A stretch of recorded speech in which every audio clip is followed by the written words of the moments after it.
Hello everyone, अस्सलाम वालेकुम। Welcome back to my YouTube channel Anuj Mehndi. कैसे हैं आप सब? उम्मीद करती हूँ कि आप सब खैरियत से होंगे और अल्हम्दुलिल्लाह आपकी दुआ से मैं भी बिल्कुल ठीक ठाक हूँ।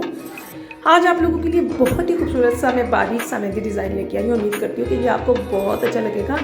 वीडियो अच्छी लगने की सूरत में वीडियो को आपने लाइक ज़रूर करना है, मेरे चैनल को सब्सक्राइब करके बेल आइकन लाजमी प्रेस करना है ताकि आप लेटेस्ट अपडेट से आगाह रह सकें।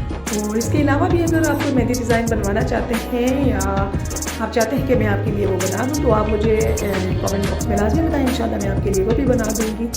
और बस यही बोलूँगी कि अपना और अपने से जुड़े लोगों का ख्याल रखें और मुझे भी हमेशा दुआओं में याद रखा करें।